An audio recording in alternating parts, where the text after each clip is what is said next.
રાજકોટમાં નવા બનેલા વિસ્તારો તેમજ વસ્તીને ધ્યાને લઈને મહાનગરપાલિકા દ્વારા કોઠારિયા રોડ પાસેના વિસ્તારમાં મહાનગરપાલિકાનું સાઉથ ઝોન બનાવવાની જાહેરાત સ્ટેન્ડિંગ કમિટીના ચેરમેન જયમીન ઠાકર દ્વારા કરવામાં આવી હતી।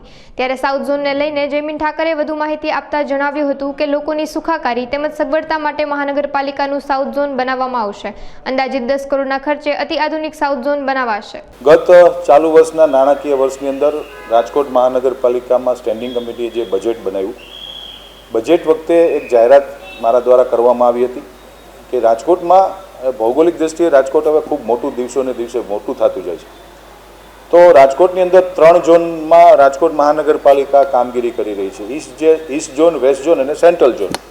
પરંતુ નવા જે વિસ્તારો જે ભેળ્યા છે, આ નવા વિસ્તારના લોકોને પ્રાથમિક સુવિધાથી લઈને તમામ પ્રકારની સુવિધાઓ મળી રહે તેના માટેની ચાલુ નાણાકીય વર્ષની અંદર બજેટમાં મેં જાહેરાત કરી હતી। સાઉથ ઝોન એટલે કે વોર્ડ નંબર 15 ઉપલો કાંઠા, વોર્ડ નંબર 16 કોઠારિયા રોડ, 17 કોઠારિયા રોડ અને 18 જે કોઠારિયાનો આખો જે ભાગ છે, કુલ 4 વોર્ડનો એક સેન્ટ્રલ સાઉથ ઝોનની મેં જાહેરાત કરી હતી।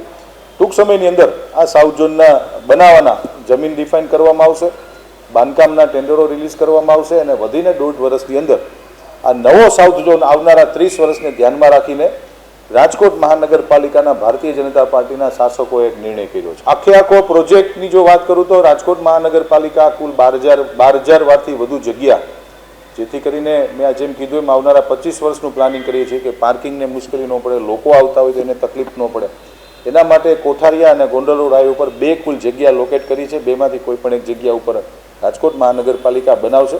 આમનો કુલ ખર્ચ 10 કરોડથી વધુનો અમે ખર્ચ કરવા જઈ રહ્યા, અંદાજિત 10 કરોડનો ખર્ચ। ત્યાંના લોકોને ખૂબ સુવિધા મળશે। આજથી 20 વર્ષ પહેલાં જ્યારે ઈસ્ટ ઝોન બનાવવામાં આવ્યો, અંદાજિત 20 વર્ષ પહેલાં જ્યારે ઈસ્ટ ઝોનની સ્થાપના કરવામાં આવી, ત્યારે જે રાજકોટનો જે ઉપલો કાંઠો જે વિભાગ કહી શકાય, એ બધા સેન્ટ્રલ ઝોનમાં આવતા હતા। એટલે કુલ મિલાવીને વાત કરો તો પ્રજાને ખૂબ સારી સગવડતા મળશે। આખી એક નવી કોર્પોરેશનની ઓફિસ જ બનાવીએ છીએ। આ કોઈ વોર્ડ ઓફિસ નથી, પણ આખો એક ઝોન છે। જેવી રીતે આ સેન્ટ્રલ ઝોન છે, એવી રીતે ત્યાં સાઉથ ઝોન બનશે। અધિકારીઓ નવા આવશે, અધિકારીઓનું સેટઅપ આવશે, નવી ટીમો બનશે, વોર્ડ વાઇઝ ઇન્ફ્રાસ્ટ્રક્ચરો ઊભા થશે। એટલે સંપૂર્ણપણે વિકાસની રફતાર તરફ રાજકોટ મહાનગરપાલિકા સાઉથ ઝોનનો તરફ જઈ રહ્યું છે। બધી સુવિધા સેન્ટ્રલ ઝોનની અંદર જે બેઝિકલી પ્રાથમિક સુવિધાઓ મળે છે, ઈસ્ટ ઝોનની અંદર મળે છે અને વેસ્ટ ઝોનની અંદર મળે છે, તમામ પ્રકારની સુવિધા હવે ત્યાં મળશે। ત્યાં કરવાનું કારણ માત્ર ને માત્ર એટલું છે કે ત્યાંના જે રહેવાસીઓ છે એને ઈસ્ટ ઝોન થોડો દૂર પડે છે, ત્યાંના રહેવાસીઓના સેન્ટ્રલ ઝોન 12 થી 15 કિલોમીટર થાય છે। હવે ત્યાં કરવાથી એના નજીકના વિસ્તારોની અંદર આ ઝોન પડશે, જેથી કરીને લોકોને મુશ્કેલી નહીં પડે અને તરત અને ત્વરિત કામ કરવામાં આવશે।